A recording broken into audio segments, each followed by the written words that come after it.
وخير الهدي هدي محمد صلى الله عليه وسلم وشر الأمور محدثاتها وكل محدثة بدعة وكل بدعة ضلالة وكل ضلالة في النار. يا أيها الذين آمنوا اتقوا الله حق تقاته ولا تموتن إلا وأنتم مسلمون. يا أيها الذين آمنوا اتقوا الله وقولوا قولا سديدا يصلح لكم أعمالكم ويغفر لكم ذنوبكم ومن يطع الله ورسوله فقد فاز فوزا عظيما.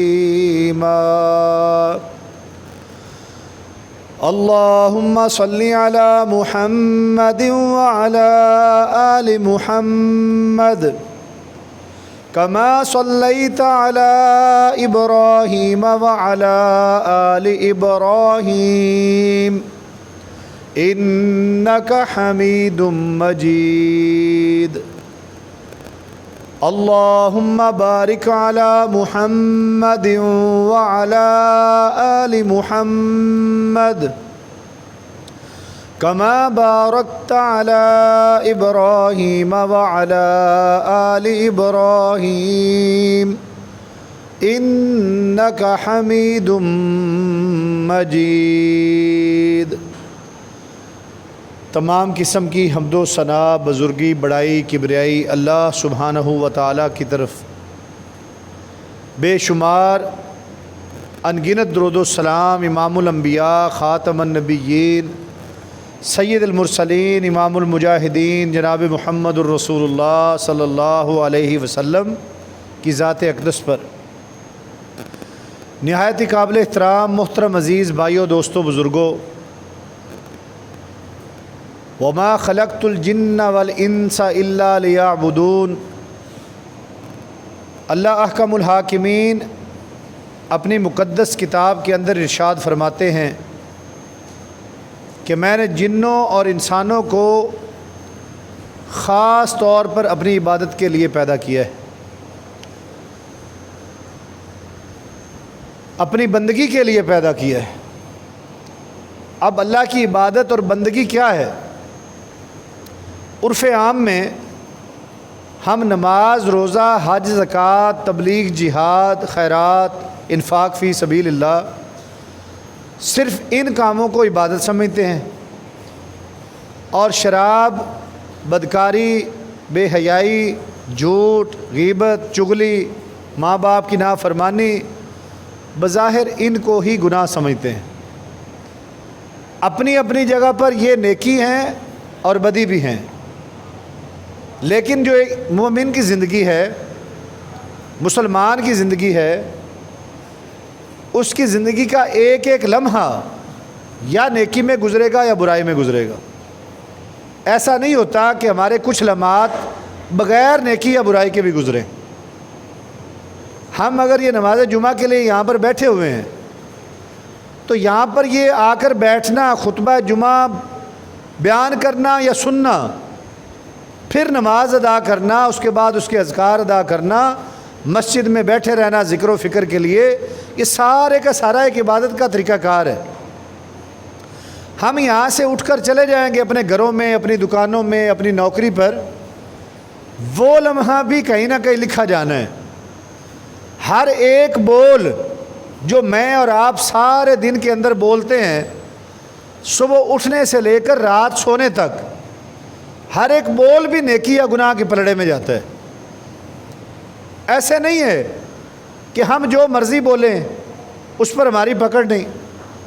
اللہ قرآن مجید میں فرماتے ہیں وَمَا يَلْفِظُ مِنْ قَوْلٍ إِلَّا لَدَيْهِ رَقِيبٌ عَتِيدٌ، کہ تمہارے منہ کا جو بھی بول نکلتا ہے، تم کچھ بھی بولتے ہو، تمہارے اوپر محاسبہ کرنے والے، لکھنے والے فرشتے موجود ہیں کندھوں کے اوپر. انہوں نے اس بول کو پکڑنا ہے.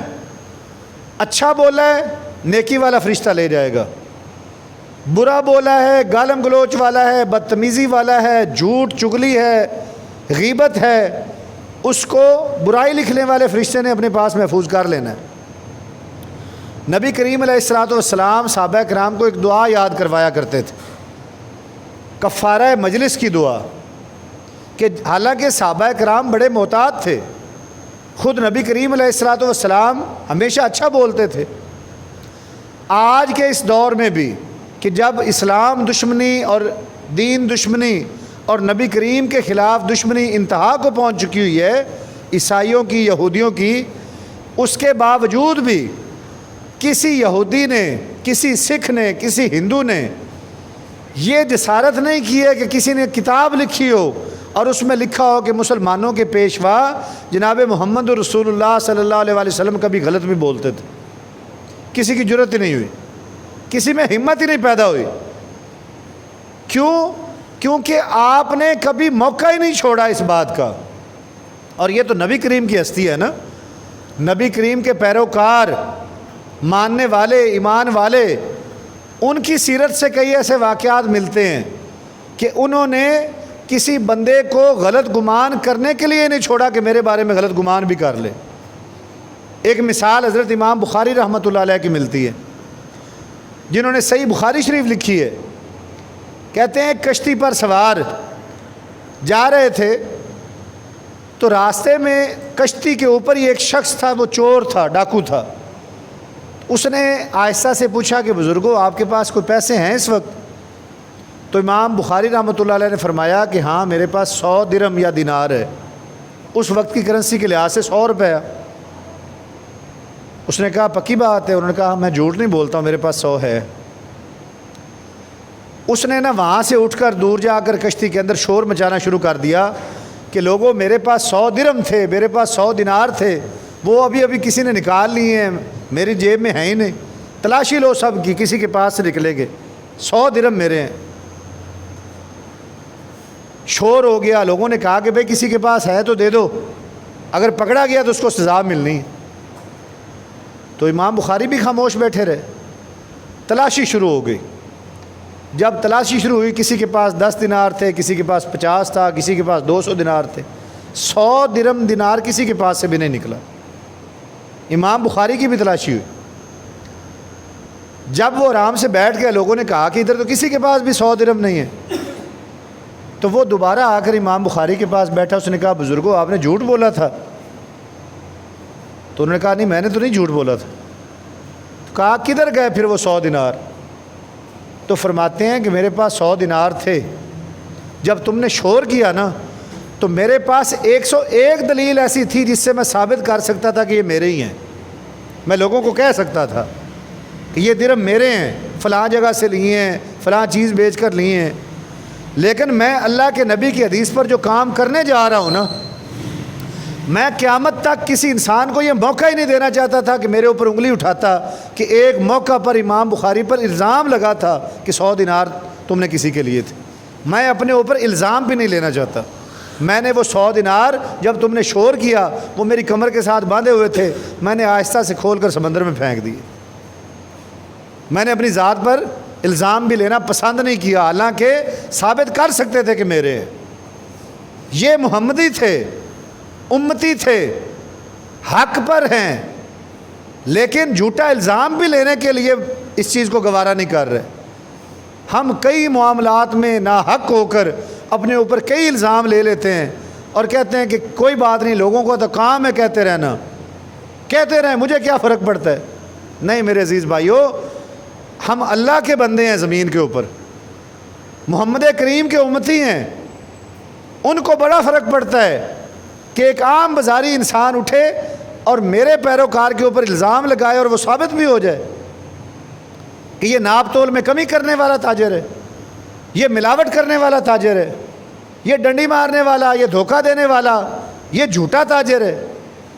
میرے عزیز بھائیو، آج ہماری منڈیوں کے اندر دیکھ لیں جو لوگ ذمہ دارہ کرتے ہیں، پاک وطن کی منڈی کے اندر بالخصوص ذمہ دار اپنی فصل کو لے کر آتا ہے، گھر سے تول کر لاتا ہے، بعض اوقات کبھی بھی منڈی کے اندر تول پورا نہیں ہوتا، کبھی بھی نہیں ہو سکتا کہ آپ گھر میں سے 100 من 50 من پورا تول کر لائے ہوں اور ادھر منڈی کے 8 دن بکا ہو کہ جی آپ کا 100 من ہی ہے، سوال ہی نہیں پیدا ہوتا۔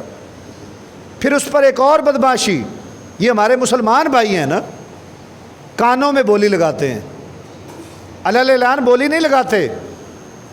جیسا کہ سبزی منڈی میں ہم جائیں نا، فروٹ منڈی میں، تو وہاں پر اونچی آواز میں کہا جا رہا ہوتا ہے 700 710 750، غلہ منڈی میں یہ نہیں ہے، کان میں بتائیں گے۔ اب مالک کو جس نے 6 ماہ محنت کی ہے، اپنے خرچے کیے ہیں، اور اوپر سے حالات یہ ہیں کہ ٹھیکے ادا کرنا، بجلی کے بل ادا کرنا، کھاد سپرے کے پیسے دینا، زمین کی کاشت کے لیے وہ ٹریکٹر کی واہ وغیرہ کا پیسے دینا، اتنا مقروض ہوا ہوتا ہے وہ ذمہ دار، اور اس کو بتایا نہیں جا رہا ہوتا کہ تمہاری فصل کے بارے میں ہم فیصلہ کیا کر رہے ہیں۔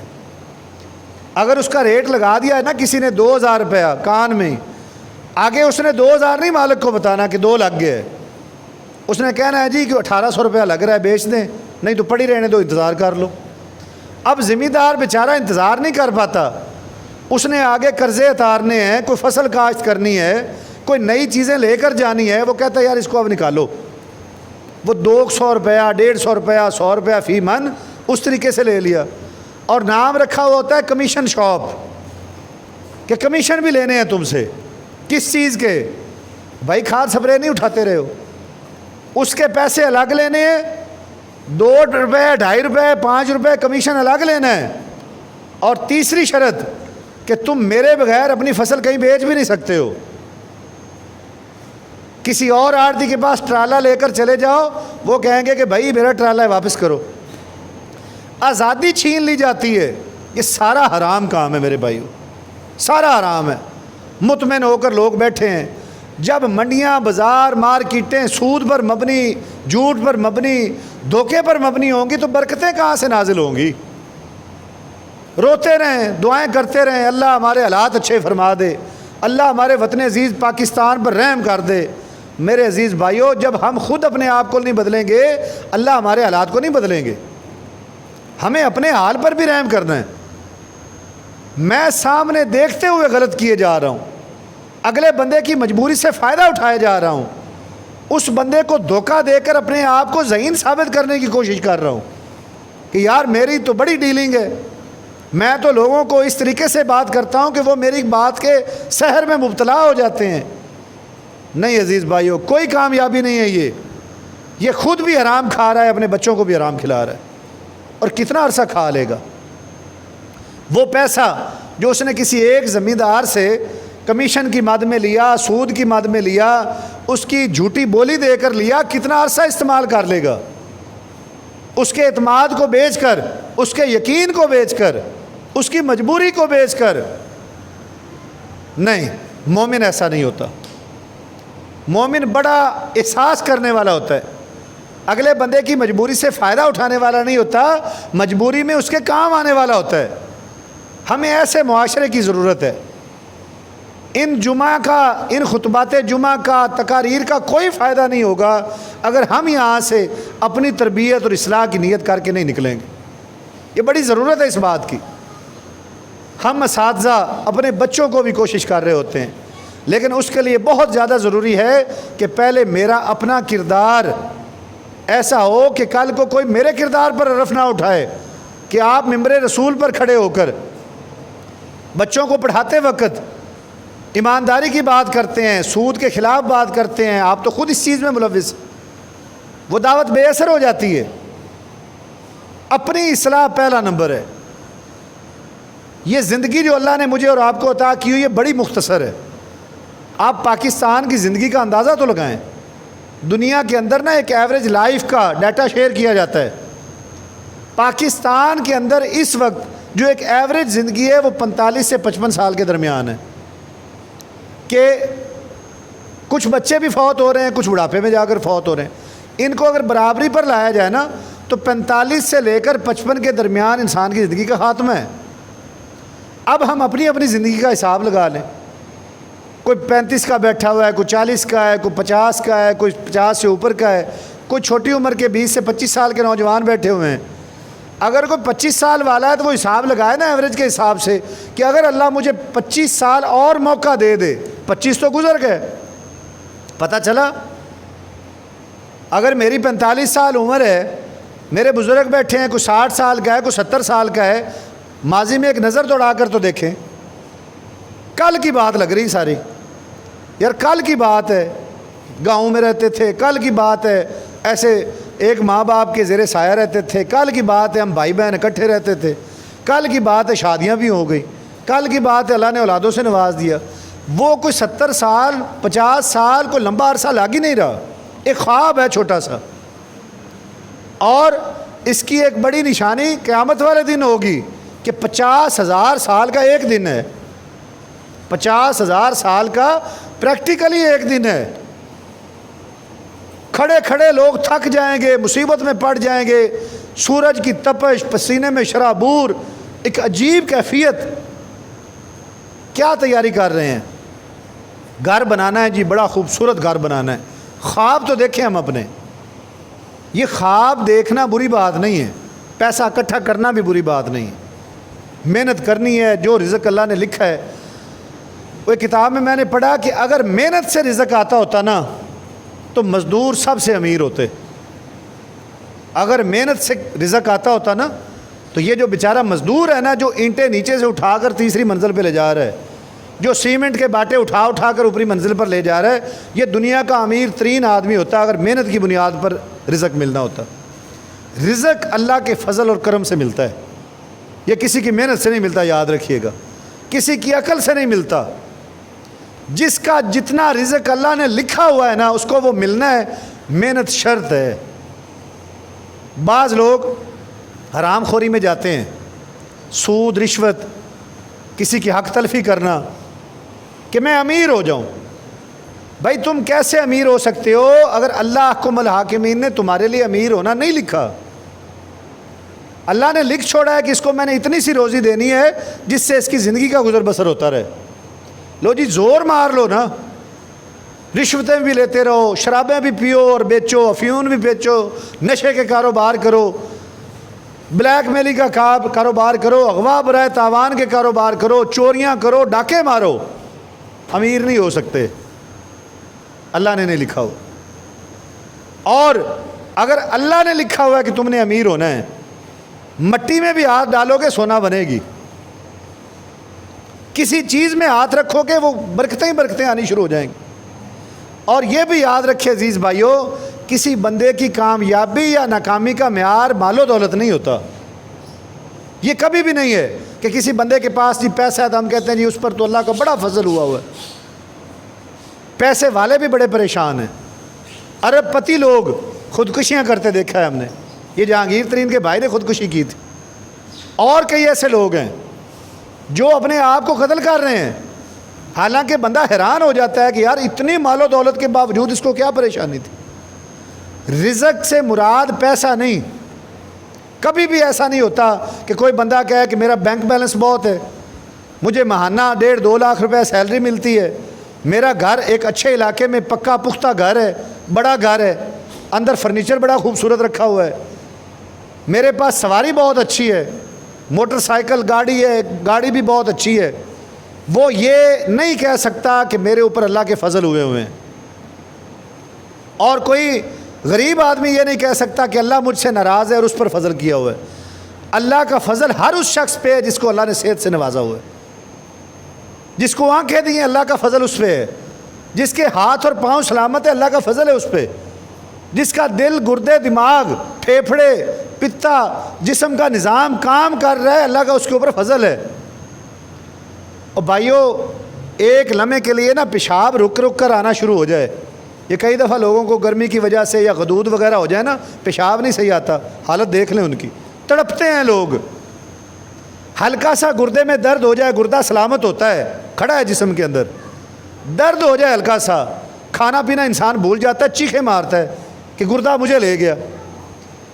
دل موجود ہے، اس کی کوئی ایک وین بند ہو جائے اور جو اٹیک آتا ہے پھر اس وقت انسان کی کیفیت دیکھ لیں۔ آنکھیں موجود ہیں، ان میں پانی آنا شروع ہو جائے، خارش آنا شروع ہو جائے، زندگی کا سکون اڑ جاتا ہے۔ آپ ارب پتی بھی ہو، کیا کر سکتے ہو اس صحت کو بحال کرنے کے لیے؟ اللہ نہ دے صحت آ ہی نہیں سکتی۔ کوئی ایک چھوٹی سی یہ چارپائی کے اوپر وہ چھلدر سی لگ جائے نا انگلی کے اندر، سکون نہیں آتا. چھوٹا سا کچا ناخن کٹ جائے سارا دن سکون نہیں آتا کہ یار وہ تھوڑا سا ناخن کٹ گیا. انگلی کے اوپر کوئی کٹ لگ جائے سکون اڑ جاتا ہے. میرے عزیز بھائیو، فضل یہ ہے کہ اللہ مجھے صحت سے نواز دے. فضل یہ ہے کہ اللہ نے کسی شخص کو نیک بیوی اور بچے عطا کر دیے، بڑا فضل ہے. آپ آرام کے ساتھ گھر کے اندر 2 وقت کا کھانا کھا لیتے ہو، رزق حلال، مزدوری کر کے، محنت کر کے، سیو کرنے کے لیے نہیں ہے، جوڑنے کے لیے نہیں ہے، لیکن آج کا کھانا اللہ نے عطا کر دیا، فضل ہی فضل ہے.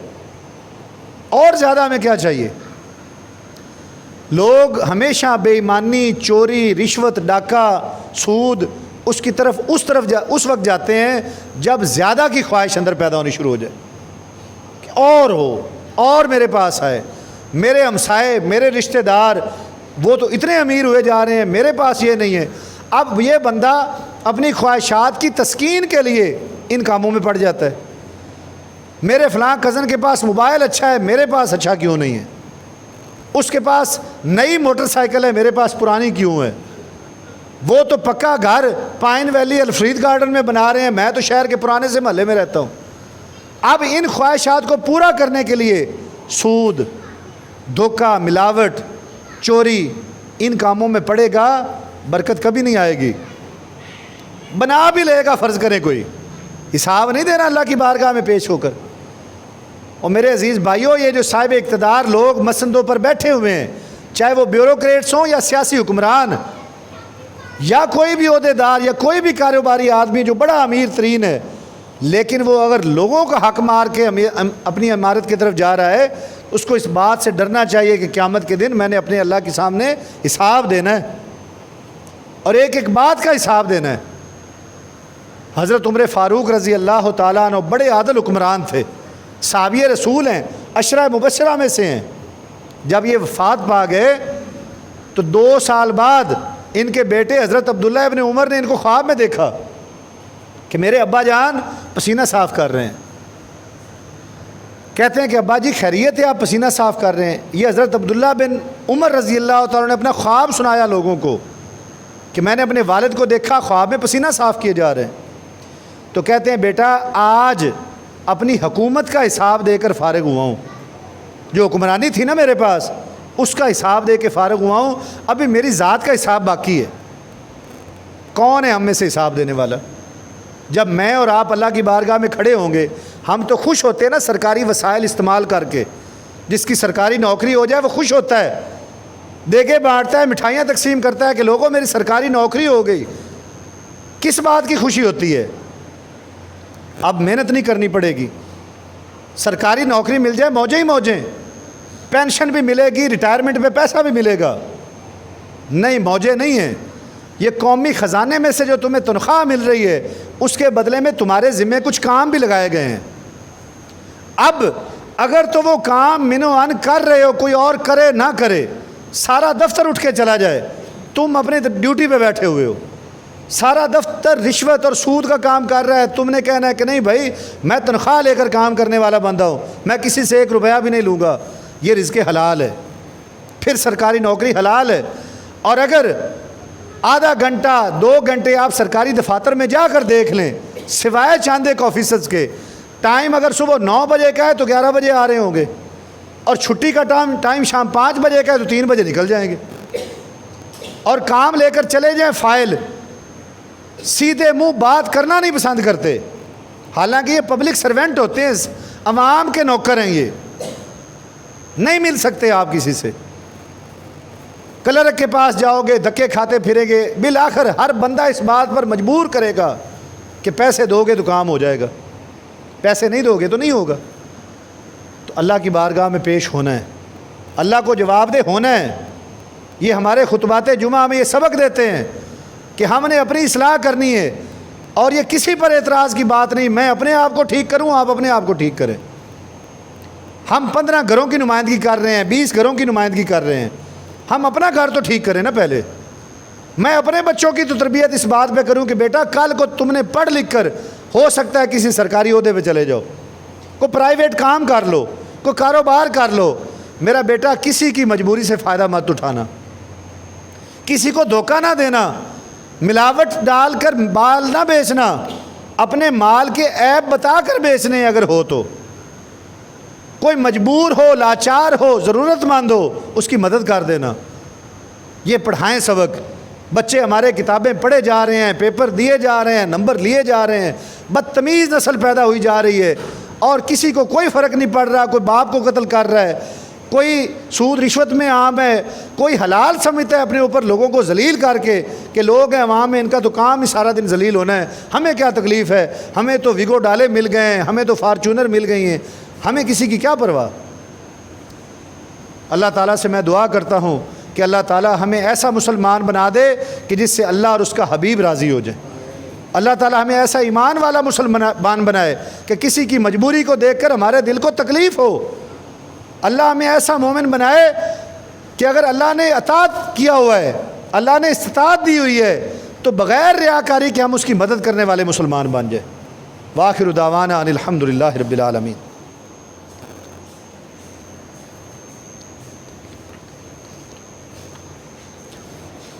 ان الحمد للہ نحمده ونستعینه ونستغفره ونعوذ باللہ من شرور انفسنا ومن سیئات اعمالنا من يهده الله فلا مضل له ومن يضلل فلا هادي له ونشهد ان لا اله الا الله وحده لا شريك له ونشهد ان محمدا عبده ورسوله اما بعد فان خير الحديث كتاب الله وخير الهدي هدي محمد صلى الله عليه وسلم وشر الأمور محدثاتها وكل محدثة بدعة وكل بدعة ضلالة وكل ضلالة في النار سبحان ربك رب العزة عما يصفون وسلام على المرسلين والحمد لله رب العالمين۔ صفحے درست کر لیں۔